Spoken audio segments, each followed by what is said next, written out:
सभी साथियों को नमस्कार। चुनावी अपडेट के अंदर आप सभी का स्वागत है। आप सभी को बता दें कि ईवीएम का जो मुद्दा है वो चुनाव से पहले से ही काफी जोरों शोरों से उठा था और एक आंदोलन का रूप ले लिया था।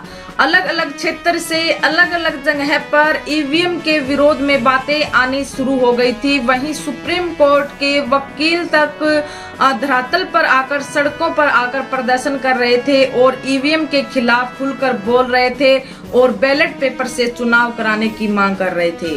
वो आरोप लगा रहे थे कि ईवीएम से फेयर एंड फ्री चुनाव नहीं होते, इसमें गड़बड़ी की जा सकती है। इलेक्ट्रॉनिक मशीन है, जब हम धरती पर बैठकर चंद्रयान को कंट्रोल कर सकते हैं तो फिर ईवीएम में गड़बड़ी कैसे नहीं हो सकती। इस तरह की बातें ईवीएम के ऊपर सुप्रीम कोर्ट के अधिवक्ताओं ने रखी और भी अदर जो सामाजिक एक्टिविटी के अंदर जो लोग इन्वॉल्व है, अलग अलग क्षेत्र से ऐसी बातें हमारे सामने निकल कर आई। ये मुद्दा काफी चर्चा के अंदर बना और फिर एकदम से चुनाव आयोग की तरफ से ये डिसीजन आना और चुनाव आयोग का ईवीएम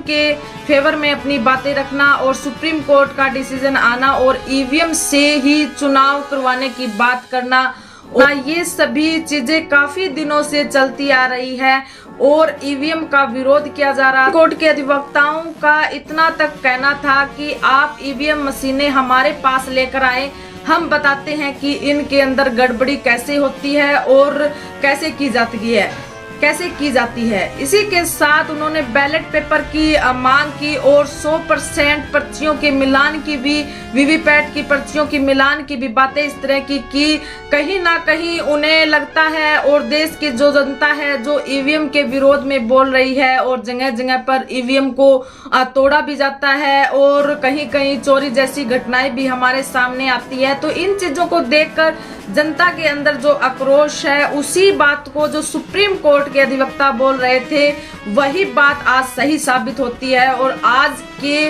न्यूज़पेपर के अंदर हेडलाइन के अंदर आज की खबर छपी है। आप सभी को बता दें कि यूपी के फर्रुखाबाद लोकसभा क्षेत्र के एक मतदान केंद्र पर एक युवक की 8 बार बीजेपी को वोट देने का सनसनीखेज हमारे सामने आया है।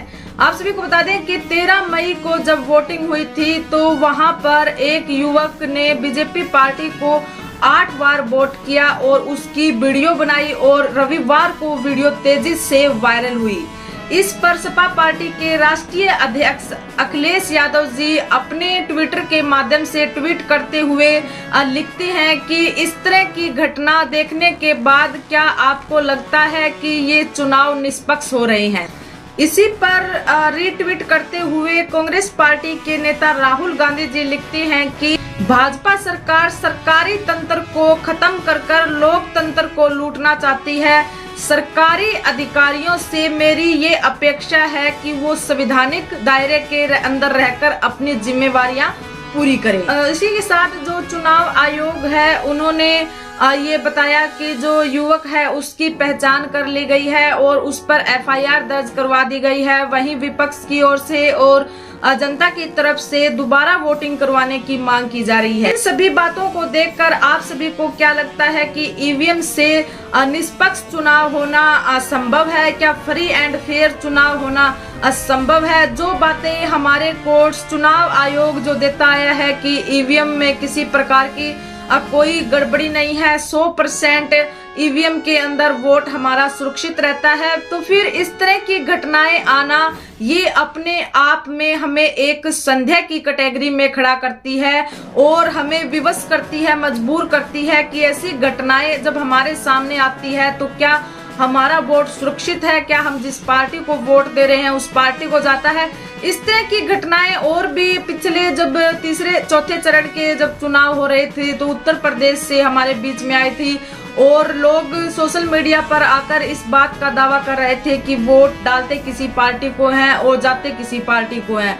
जब हमने साइकिल का बटन दबाया, जब हमने हाथ का बटन दबाया, जब हम किसी अदर पार्टी का कोई भी बटन दबाते हैं तो बीजेपी को वोट जाता है, कमल के फूल पर वोट जाता है। इस तरह की बातें हम स्वयं नहीं करें। इस तरह की बातें सोशल मीडिया पर जो वोटर्स थे उन्होंने खुद सोशल मीडिया और पत्रकारों को बताई और ये इस तरह के मामले हमारे सामने आए। कई जगह पर आप सभी ने देखा कि ईवीएम मशीनों को तोड़ा भी गया। जनता के अंदर इस चीज के ऊपर आक्रोश है और बैलेट पेपर से चुनाव कराने की निष्पक्ष मांग जो पिछले काफी दिनों से चली आ रही थी, लेकिन सुप्रीम कोर्ट ने वो बातें नहीं मानकर ईवीएम पर चुनाव करवाने के ऑर्डर पास किए गए थे। लेकिन इस तरह की घटना आने के बाद आम वोटर्स के मन में संदेह होना वाजिब है। आप सभी इन घटनाओं पर क्या सोचते हैं? आप सभी की क्या प्रतिक्रिया है? कमेंट सेक्शन बॉक्स में हमें जरूर बताएं। वीडियो को शेयर कीजिए और चैनल को सब्सक्राइब कीजिए। धन्यवाद।